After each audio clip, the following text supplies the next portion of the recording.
Shut up and sit down.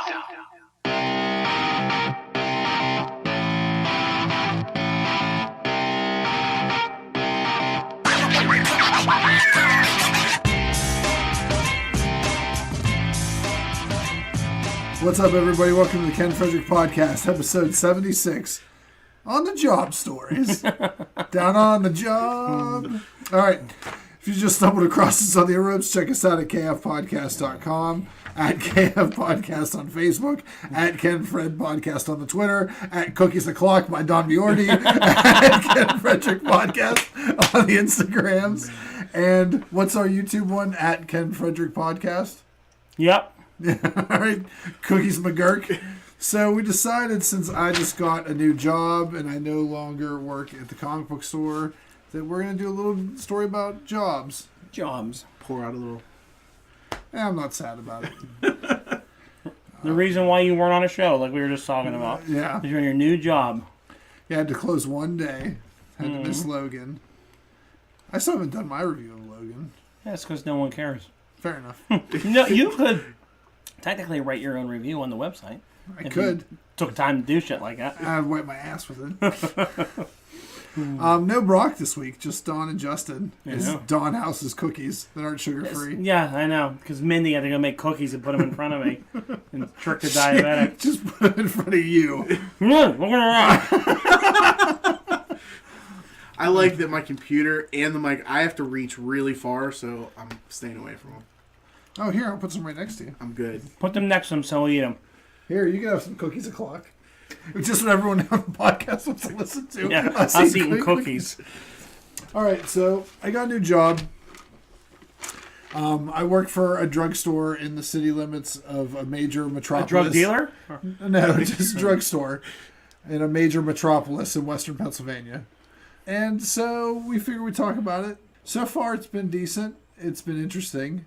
So, interesting story so far. Do you like your new job? I like it. It's nice. The people there are cool.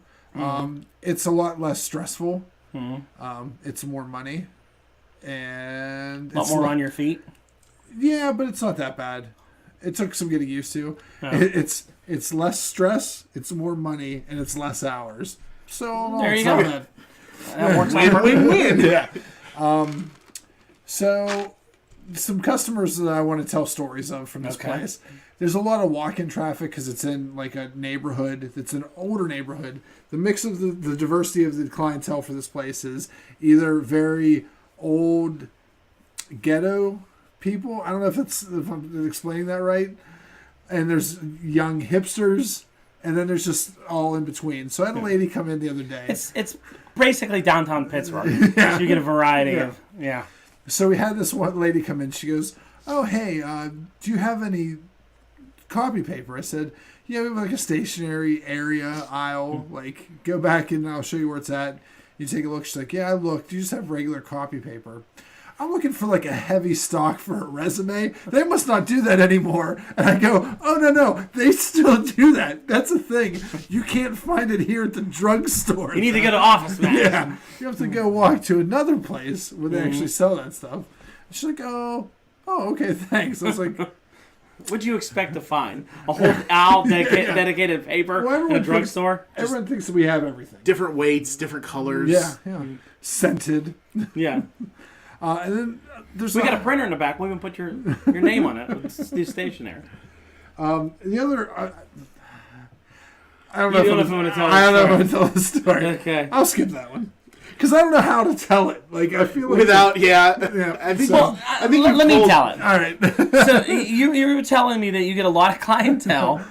That you get some homosexual clientele. I do. That come in, and it always seems that they're buying prophylactics, large boxes of prophylactics, yes, and lube. Yes, a lot of it frequently, which is hysterical. And wait, what else? There was another item. There were three items. Like 3 Red Bulls. Yes, it's like a lot of Red Bulls.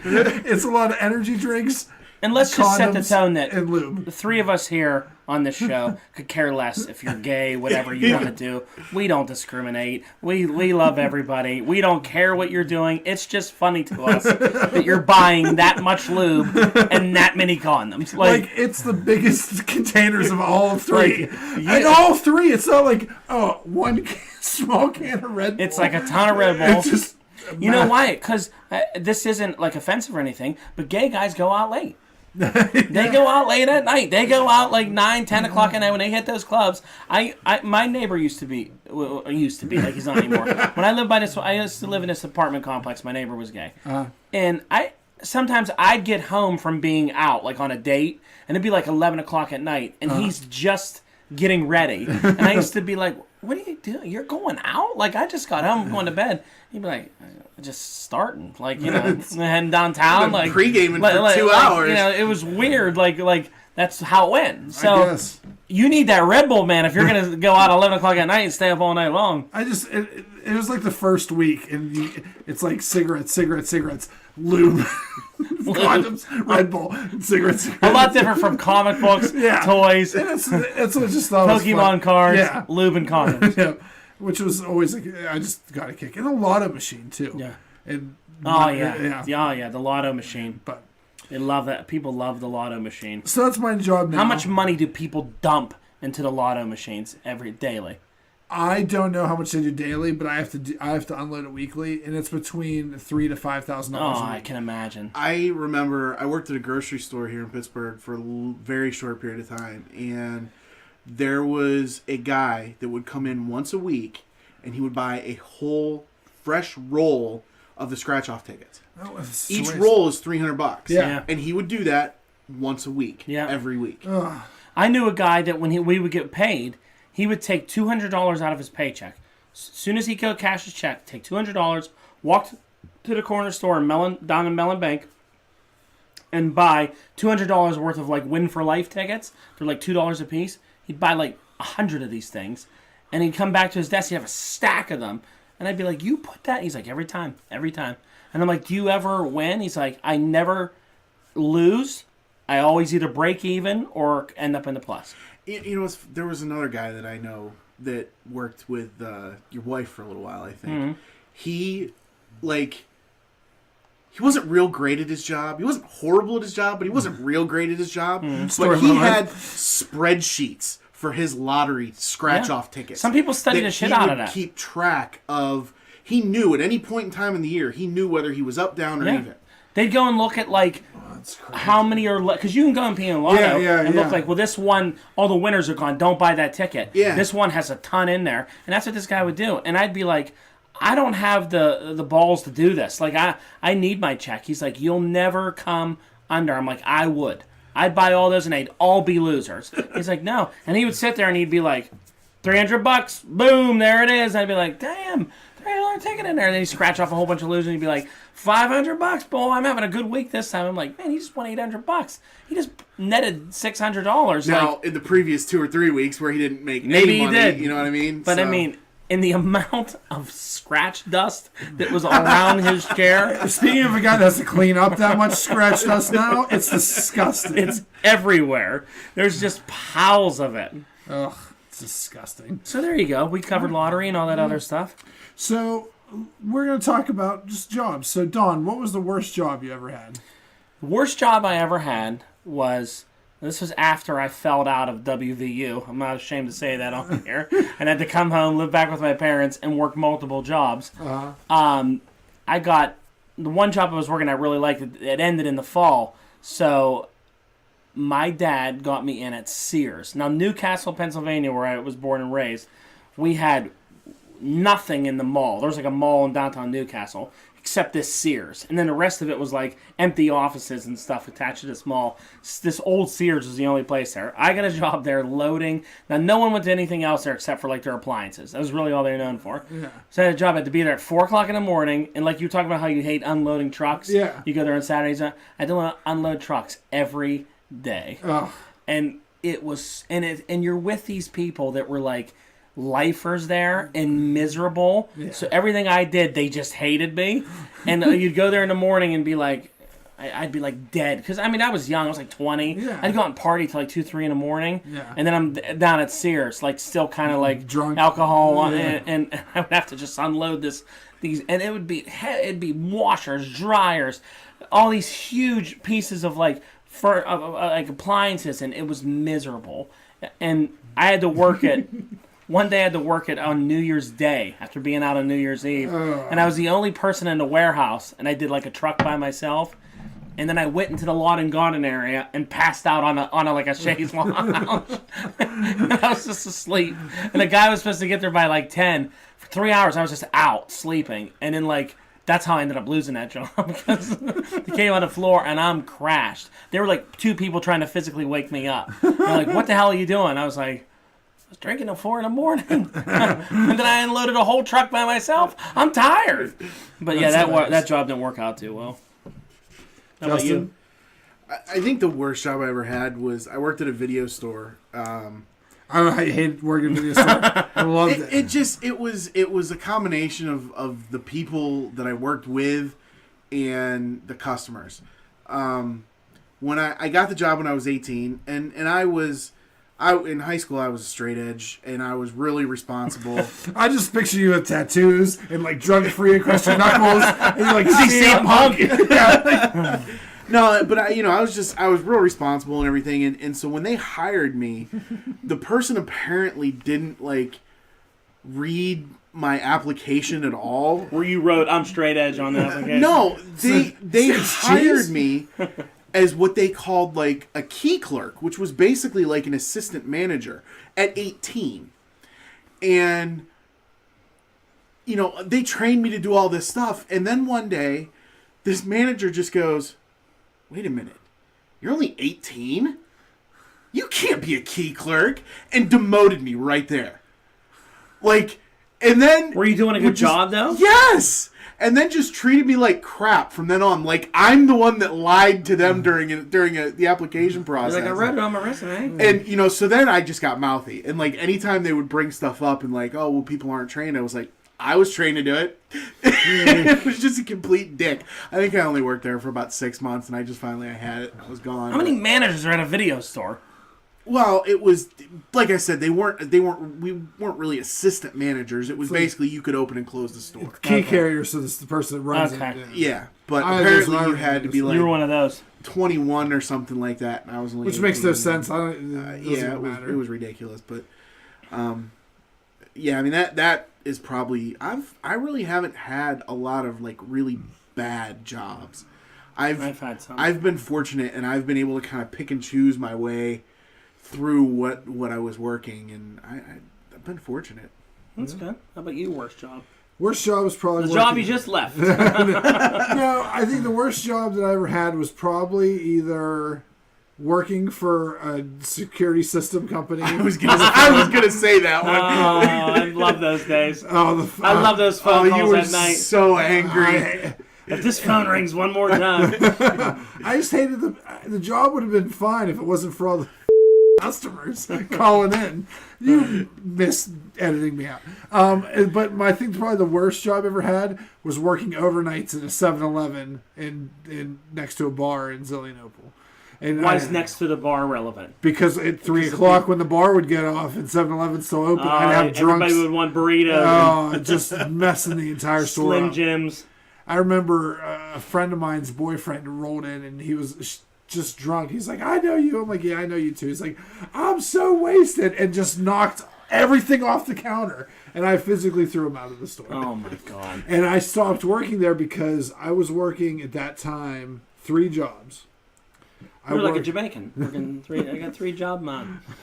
I was working at Toys R Us during the day. Mm-hmm. At night, I was working at a video store. And my sister. How long ago was Toys R Us? Toys R Us when I was like 18. No, like probably 16, 17. Because let me tell you what, ladies and gentlemen. You walk in on Black Friday with Ken Frederick at Toys R Us in Cranberry. They all still know him. It's like everybody at Cranberry is still like a lifer there. Oh, yeah. He'll walk in and be like, "Hey, man. Hey, Cindy. Hey, Louise." And just naming people. And I'm like, "What, did you you work here last week? Wasn't it like 12, 15 years ago? It was, something like yeah. that? And that was the job that I really liked. But I was working there. I was working at a video store in Zillionople where my sister was my boss, and that was pretty close. Oh, that was jeez. horrible too. But there'd be times where I would work every job in a 2-day period. Mm-hmm. So at 7-Eleven, I remember I would pop. Was it Vivarin? What is caffeine pills? Yeah, there's Vibrance, yeah. So Before Adderall became Yeah. readily available. So I remember Take one two of night those and you're bouncing off the ceiling. I took like 10, and You were like the Flash. I was so sick I tried calling off. Yeah. And the guy that owned that 7-Eleven at the time said, "You can't call off because I'm not coming in." I go, "Well, I don't know what to tell you." But he goes, "You have to be there." I'm like, "All right, I'm going to be here. I'm going to be thrown up all night." And literally, I would ring people up and turn my head and just projectile vomit into a Yeah, it bucket. makes you so sick. Yeah. I took I'm a not bunch even of those supposed once. to be here today. Well, finally, at like 1:30 in the morning, he got so many complaints from customers that I was just thrown up. Like, "Why don't you go home?" Like, "I'm not allowed to go home. I have to be here because I tried to call off." And and they're like, "Well, you're throwing up in front of us." I'm like, "And what do you want me to do about it? Do you Like, need your you don't cigarettes?" want this microwave burrito now? Yeah. So he came in, sent me home. I remember I slept on my sister's couch for maybe 2 days straight, and then finally woke up and was alive again. Yeah. And then That stuff was dangerous. Oh yeah. I 2-second story. I took a bunch of those once at WVU to stay up all night, Yeah. and I literally thought I was the Flash, and I was running around the dorm, and they're like, "You're not really moving that fast." I was like, "Does anyone see me? Look how fast I was going." And they were like, "You got to calm him down. Like, he's gonna go crazy." And I started like banging my head against the wall, and they jeez. brought me in the bedroom. I tried to jump out of the room. So they saran wrapped me to the bed, and so I wouldn't move. They wrapped it around the bed, they tied me down, Like a mummy. and I like threw up and did all this stuff. It And has to get out of your I was system. like, I was so sick, and then I literally slept for like 3 days straight. Yeah. Just laying there, like saran wrapped to a bed or tied down or whatever I was. It was. My They mom don't was sell that anymore, I don't think. Yeah, they do. We have it at the shop. Do they? Where I work. Okay. Now it's just Red Bull. Yeah. Yeah. Well, and I remember having to tell my mom, like, "Hey, you're not gonna because I remember I think I also didn't have a car then. It was a bad time for me. But yeah, it was rough. Nice. So best job we ever had. Best job. This Best- podcast. Best job, yeah. Go ahead. You can go first. Yeah. All right, so for me, it was the pet store, the little family pet store Oh, I that I love the worked pet at in high store. school. I was friends with the family, and I was all into like fish and aquariums, and it was This is why you know so much about these things nowadays. and reptiles, and it was a Bearded dragons. it was a great job. It was a great. You like job. playing with all those things? Yeah. The only thing that I never really got used to was the spiders, like the tarantulas and the scorpions Yeah, and well, stuff. who the hell wants to play Yeah, with see- that? Still don't. I still can't get down with that. But yeah, all But you were touching snakes and shit. snakes and reptiles and snapping turtles and fish and That would have been like a nightmare to have that job. That would have been a worse job if I had to work that job. it was a great All the job. pet dander in there, I wouldn't even be able to breathe. Well, no, because we didn't sell. The only thing we sold, like mammal wise, was like mice and hamsters. All and, those bother me too, though. Oh, really? Yeah. Okay. Yeah, you would have been. You better. know how everyone's allergic to hamsters. Yeah. But yeah, we didn't do dogs and Dander cats. is dander. I found out the hard way several times that Don't put a snake down your pants. no, Don't put a gerbil in your butt. Richard Gere. Anyway, that Russian dwarf hamsters are literally Satan incarnate. Well, they sound nasty. Russian dwarf hamsters. It doesn't sound pleasant. They're just little white, red-eyed balls of fur and fury. Nice. Who was your favorite animal to deal with there? The guinea pigs. No, the iguanas. I had an iguana for a while. You did have because an I worked- iguana. Yeah, because there's I worked at there's the a store. really, if you go to Justin's Facebook page, there's a really old picture of you with like some baseball cap on and a muscle shirt, petting your little dragon or whatever. Yeah, it's. I think I was You know you're probably gonna post this now on the Facebook. I got to put that picture on there. I'm gonna go I grab gotta it go right find now. it and delete it. No, It was, I'm gonna get it. I think I was 16 in that picture. My Yeah. buddy, that ended up in my yearbook. This picture of him just. You look That like you year- belong in a boy band in that picture. Because my buddy was a photographer for the yearbook staff, and he took that picture and put it in the yearbook. Nice. All right, Ken. How about you? Best job? Best job was probably when I was 16. I worked for one summer in a warehouse putting duck stickers on diaper boxes. And that's all we did. We had a quota of 2 pallets a day, and it was me and all my buddies. And my one buddy's dad ran the warehouse, so we would hurry up and get done with our quota. And then the rest of the time, we could do whatever we wanted. So we were like the only people in this giant warehouse. So we would play wiffle ball inside this giant like diaper factory. Is wiffle ball different from wiffle ball? Wiffle ball. It's the same thing. Same thing. You put duck stickers on diaper boxes. Yeah, it was a duck that said like noon improved, and It's funny that that's all the job entails. Yeah. Wow. Duck, just all day long. Everybody runs around the warehouse. There'd be times too where we'd have Sharpies and I would draw different hair on the ducks. I thought you were gonna say you drew penises on them. No. And then there was times where we would like cover the entire box with ducks and send it. We had so many rolls of duck stickers. And then there was one time where, because I worked with a couple buddies of mine, we all went to high school, and then this one buddy and his girlfriend, but they fought constantly. So like every shift that we worked together, at least once a week, they would break up. They'd both cry, and then by the end of lunch, they'd get back together. Nice. It was just this whole thing. Just like a Jerry Springer episode. And then So much teen angst. the warehouse that it was in was an old steel works like building. Mm-hmm. And they never cleaned out the bathrooms. And the one bathroom that you could go through underneath it where, like, I guess the steelworkers would, like, shower and stuff, it was never clean. I don't even know why it was even still there. But it had so much, like, boxes of, like, dirty mags in it, too. It was so strange. What a great job. But, yeah, it was like, my first job. It was, like, a temp job. And we just... Nice. We'd go out and we'd get drunk and then roll in. I knew guys that would just get wasted there and sit there stickering boxes. What is it about my pet store was my first job too. Yeah, My first job was McDonald's, and that's not my favorite. All right, what's your favorite? My favorite job was when I came back again from being out of school and all that. I got a job. I worked Parks and Recreation, Public Works, the first year. And it was a like disaster. the TV show? It was like labor stuff. Uh-huh. But the year after that, I worked on the golf course in Newcastle. We have a public golf course. Mm-hmm. Golf course was my favorite job. I worked it for 4 years. Loved my boss. Worked it with all my friends. And it was just grounds crew, or it was grounds crew. I mean, it was. I used to love in the morning cutting fairways. I mean, that was like such a relaxing job. I used to have headphones that could like listen Those to the giant, listen to the Howard Stern show. Get on my riding mower. Go out, put your sunglasses on, have your drink. And yeah, you're on those giant mowers, like 60-inch cut, you know, and it was just relaxing. It was satisfying because it was like when you're done, you're like, wow, that looks good. You know, not like, boy, I just worked. What the hell did I accomplish? You know, and then we would have fun. We'd do all kind of goofy stuff there, and every day just pissing off our boss because he was very animated, very funny guy. And Those are stories. Yeah, I've told you stories about him. But it was a great time. But with that, leading into some crazy job stories, I'll share a few of these. Working for him and working out in this place, I was sort of the person that every day I would do something bad or something wrong that would make him unbelievably pissed. Because he's a friend of my father's, he's a friend of the family. And my boss is very animated. Like, he was very crazy. He used to call my house in the morning when he wanted to tell me that it was raining to come in late. And if my sister would answer the phone, if she didn't greet him in the proper greeting, he would hang up on her and call the house again. And she would go, morning, let me go get my brother. And he'd go, click.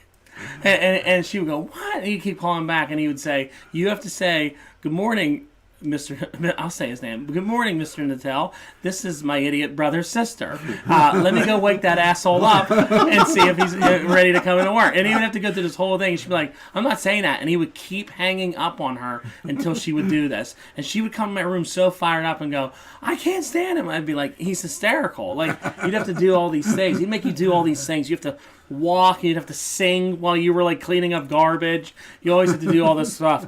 So he would get mad at me for doing all this like stupid stuff. So the one day we had a tournament going on at the golf course. It's a big Newcastle News tournament. It's every year we got it looking pristine and sharp and cleaned up. And he told me I had to go make the lakes blue. We had to put the dye in the lakes.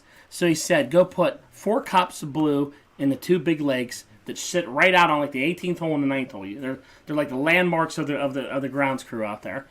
So I went in this room, and I've always been an idiot, but like when I was that age, I was a big idiot. Like I was like, big stupid idiot. Like I'd always do the dumbest things. Bad stuff would always happen to me. So I took the cup you were supposed to use was like this big. It was like a regular cup. I used the cup that was like this big. I mean, when I say it's like 3 times larger than the cup you're supposed to use. Yeah, and I was... Because people aren't watching. They can't see it. I used a giant, huge cup. I put so much that I kept opening containers of the blue stuff. I was like, God, how much do you have to put in there to get a cup? I put so much freaking blue dye in these legs that it looked like Play-Doh. It was so thick. And when he saw it, he literally jumped off the golf cart, grabbed a knife, and started chasing me. And I was screaming, I didn't know what it was. And he was chasing me around. Finally, when he got a hold of me, he almost threw me into the lake. And they were like, don't kill him. I destroyed it. Then later that night, I got to stay there, and we would do security. We had to make sure no one messed with the cart. We would play this game. We would drive around on the golf carts, shut the lights off, and we use the walkie-talkies and try and find each other. And then it would get out of hand because we started chasing each other. And shout out to me and Jeremy Budai. And the one day I was laughing so hard riding this car, I drove it right onto the 18th green, through the barrier, ran over the flag, yanked the flag out of the hole, destroyed it. We spent 4 hours that night fixing it because I was like, I just destroyed the whole 18. We had to go back and repair it and all this stuff, but it was crazy. God. It was just crazy. So yeah, I used to have a lot of fun with all that stuff there. But you two tell a story and I'll come back with another one. You go first. All right, so pet store story. Amongst other crazy animals that we sold, we somehow at one point or another, got a Nile monitor lizard. A monitor, okay, a lizard. And when we not a computer monitor. When we first got him in, he was, I don't know, head to tail, mostly tail, maybe 15 inches long. But the thing was vicious. Mm-hmm. And you'd walk up to the cage and it would hiss and whip its tail at you. So nobody ever wanted this thing. Yeah, I don't want to go near it. So this thing lived in the store with us for lived at the store like he lived in when he moved in. You're moving in. It's like a sitcom of Justin and his giant monitor just sitting on the couch watching another monitor. So would you go get me a beer? Never mind. So we had this thing in the store for a really long time, and it kept getting bigger and bigger and bigger. And finally, head to tail, this thing was probably almost 30 inches, well over 2 feet. And I come into work one afternoon because it was in high school, so it was after school. I come into work, and the guy who was there before me was in college, and he was leaving to go catch a class. So I was gonna be there by myself until for 2 hours or something until the other high school kids showed up later. Mm-hmm. And I walked back into the reptile aisle to check everything, and the top of the cage to the monitor thing is just a little bit aside, and he's not in the cage. Oh, shit. I would have called the cops and ran.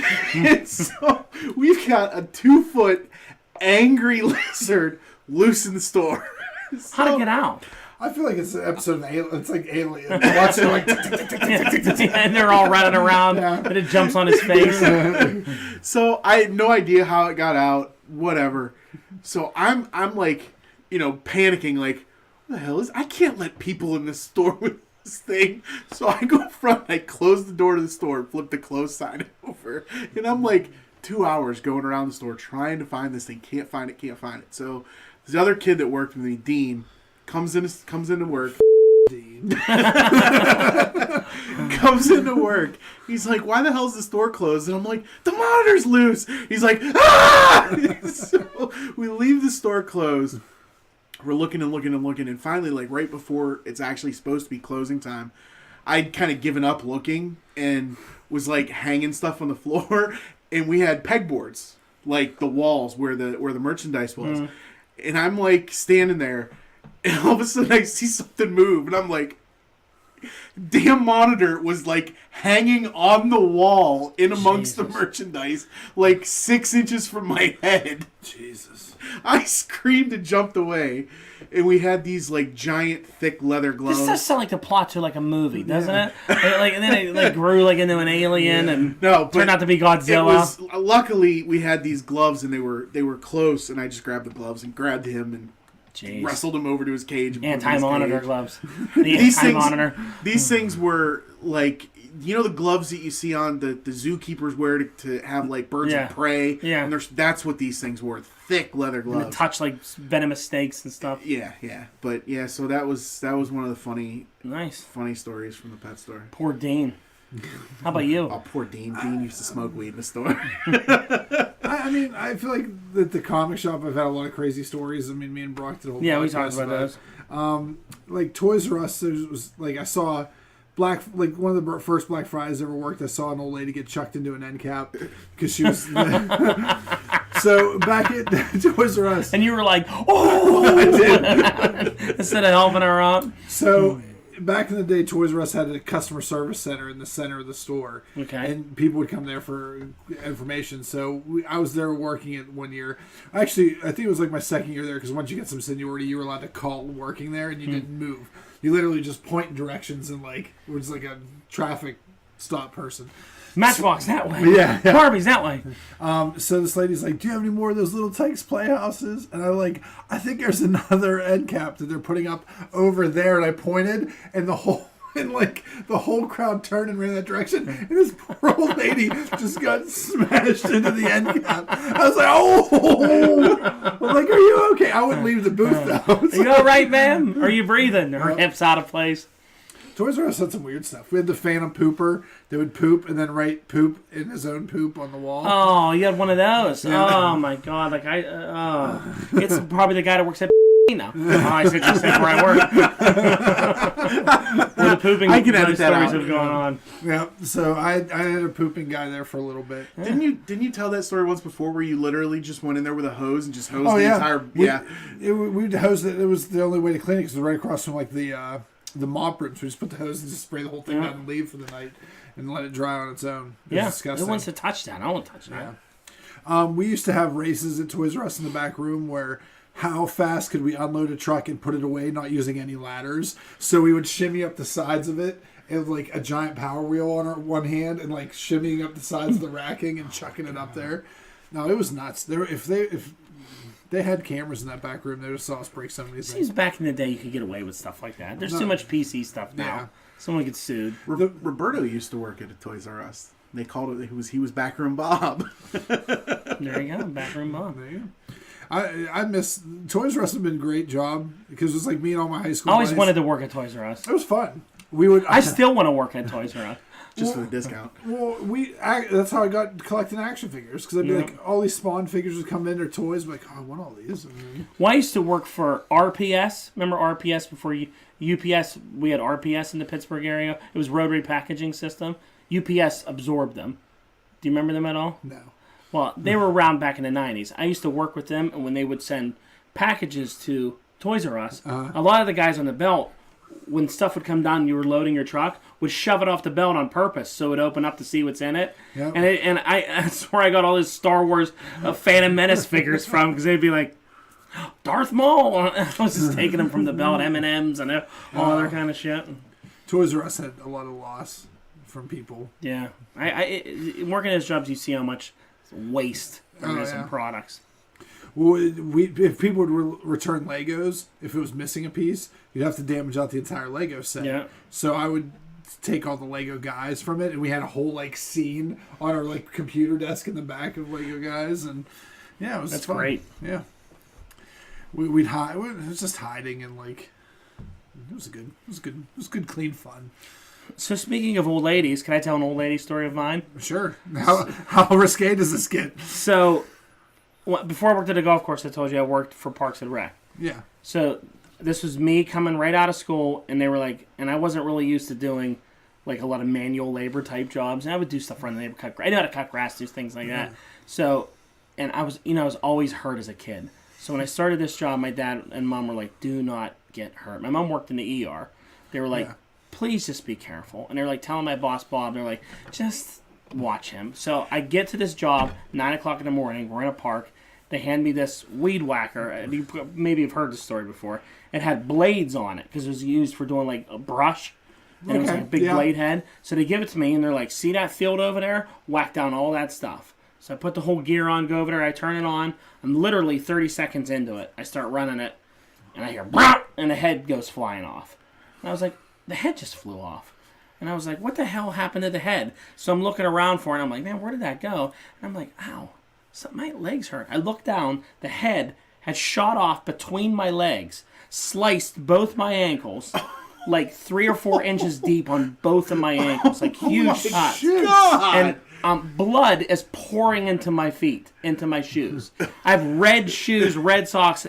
I look at it, I just don't know what to do. I just fall over. This guy sees me come running down. He's like, we gave you the wrong weed whacker. That one's broken. We never fixed it from last year. No shit! And I'm like, and they're like, oh my God. So like they pull me up and like my boss is like, already he's hurt. Like, you know. So I literally saw my mom 45 minutes ago when I left the house. And she was like, what? No way you're here already. And I was like, look, my ankles are all bleeding. And my boss is like, it's my fault. I feel so bad. I got stitches. I got like 3 weeks off paid. And like, I got driven home. My dad was like, no way already. 2 hours. I was like, oh, 2 hours. I got her 5 minutes into the job.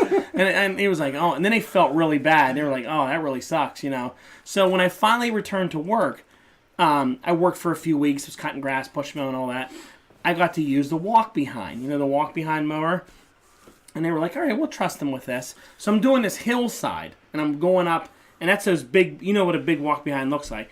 And I'm pushing it up, riding around. Below the hills, these 2 old ladies planting flowers. So I'm cutting, and I'm listening to music, having a good time. I go around this tree, and it kind of gets caught in this branch, snaps back, hits me in the face, knocks me off the little chariot thing that I'm riding, and a lawnmower just starts darting like a missile for these ladies. Oh, no. And I jump to try and grab it, and I miss it. Almost cut my fingers off because the thing's still moving. And then it's like, I'm just screaming, watch out! What? Running behind it, and they can't hear a thing. It's just heading for them, and all I'm thinking is I'm about to kill 2 ladies. Like they're about to die and I'm gonna watch these 2 ladies die. Luckily, it hits a ditch, flips up on its side, crashes down, catches on fire. It was like, and the ladies are still oblivious. And then my boss comes driving around and goes, "What the F are you doing?" And I was like, a branch hit me. And then luckily, every time something has happened, like there was a witness. A guy was like, I saw it. It wasn't his fault. So it was never my fault. So I got out of it. And these ladies are like, everything okay? And they were like, no more heavy equipment for Dawn. Week later, guy puts me on this mower, tells me, you can't get in trouble here. There's a field over here. The grass is real high. Put this mower on the highest setting, had a blades like underneath it. It was a rider. He said, just cut back and forth. And he said, now before you do it, let's go check for rocks. So him and I walked through this whole field. He's like, I checked the rest of it for rocks. It's good. Go ahead. I start cutting this field. My boss drives by and was like, why is he on heavy equipment again? And I'm like, oh, I'm okay. And what they forgot to mention, because this is my first time ever doing this, in the middle of this field, they forgot about it, was a pipe. It was like an old water line. It was metal. It went down about 6 feet into the ground. I run this goddamn thing over. I'm just cutting along real nice. I hit it. The mower starts spinning with me on it. And I'm just spinning like on a chair. And I'm screaming, throws me off. It flips over. I see everybody come running. And the one guy's like, you can't cut that field. The pipe's in the field. And I was like, he didn't know. I damaged at least 3 or 4 of these heavy equipment in like the first month of cutting there. And then I was basically reduced to weed whacker and never allowed to do anything ever again because they deemed me destructive, So basically after that, it was push mowing only, weed whacking, garbage detail, which was great because every morning there was a raccoon used to have those big garbage bins with like the rubber bands around them. So I'd walk to park while someone drove, pull it, throw it into the truck, put a new bag in, put the band on. Well, it was early in the morning. Raccoons would climb in there. And they'd just be in there. And I'd have no clue because I'd be so out of it from like drinking the night before. And I would just walk over and I'd be like, garbage bag. Then I'd go over to one and it would go, ah! And like, come on, I can. I'd go, ah! And scream, kick the can over and go running out. I'd have to get in the truck as it kept running towards you. And then for the next like 20, I'd be cautious. And as soon as you let that guard down, you get another one in there. It was terrifying. But yeah, that's what I got. That and cleaning toilets with a hose. Like you said. Yeah, cleaning toilets with a hose. Yeah, cleaning those with a hose. Although my boss would come in and say, I want this bathroom spotless, and we're going to eat lunch on the toilet seat, so you better be It better be clean. I'd be like, what? Free lunch on the toilet seat? Every day you threaten me if the bathroom wasn't clean. But yeah, I could tell about 5 hours of stories from there, but I won't. Yeah. But yeah, that's it. All right. Well, if you have some stories, we don't care. You don't have a podcast, we don't listen to you. Yeah. Now, if you get your own show, then we'll listen to it. Please like, share, subscribe, invite. If you have stories, let us know. We'll share them to our Facebook page. It'll be funny to hear what you guys have to say. Thanks for everybody that's been voting in the super fights too. We appreciate we appreciate the support. Why are you losing one? Of course I'm losing. No, you're beating him right now. Come on. You actually are, yeah. My mom, I think, is the only person that's voted for me in this one. Yeah, you're actually winning this one. I'll see it when we'll see. You need a victory big time. Vote for Ken. No, don't vote for me. Vote for me then. Vote for Don. All right, everybody. Thank you. Please like, share, subscribe, invite. Later.